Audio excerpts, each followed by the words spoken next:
Topher's own hands were still good, long-fingered, scarred a little from ranch work, trucking work, guitar strings, small stupid accidents. He was 6 feet, lean, still in decent shape if you were generous and did not ask his knees for testimony. Long, dirty blonde hair, scruffy jaw, gray eyes that looked better in forgiving light. He had been a horseman once, not a world champion, not a whisperer, not one of those men who charged money to say obvious things slowly beside round pens.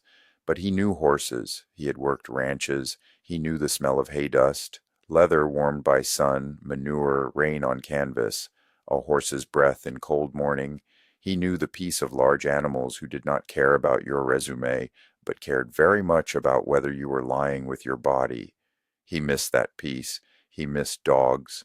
That thought arrived with such force that he laughed. "I need a dog," he told the goose. The goose looked away, perhaps embarrassed by the intimacy of the confession. "No, seriously, I need a dog." He could see her before he knew where he would find her.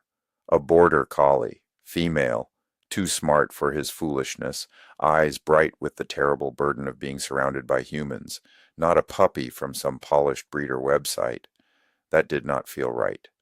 There were always good dogs caught in bad human circumstances, surrendered, abandoned, misunderstood, too intense for people who had wanted a decorative pet and received instead a working mind with paws.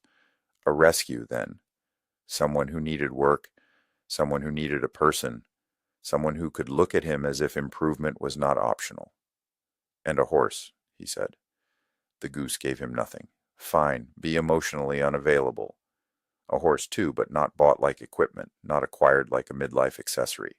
A rescue if he could manage it, a mare who had fallen through the cracks somehow.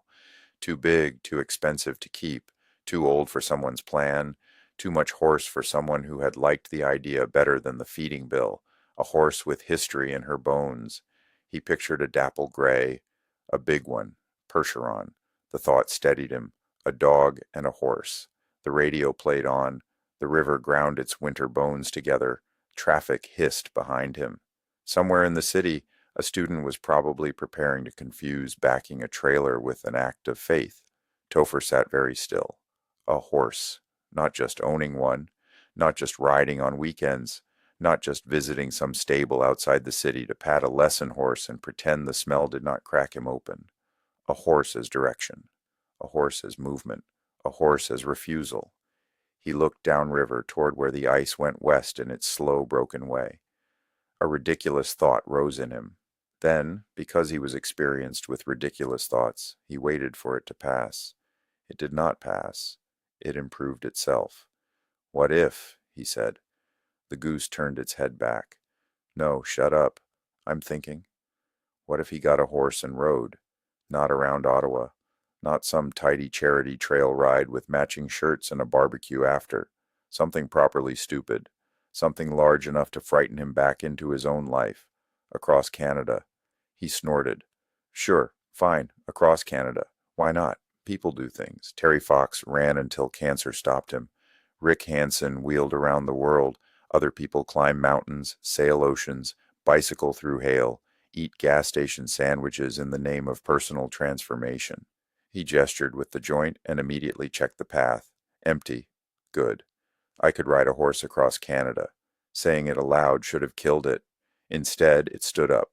He saw it with unnerving clarity. St. John's, the Atlantic, cold fog, hooves on wet ground, a dog beside him, a gray horse, roads, trails, ferries, bad coffee, weather, people, prairie, mountains, the long pull back to Vancouver Island, Campbell River as the end point, because it was far enough to matter and close enough to memory to hurt.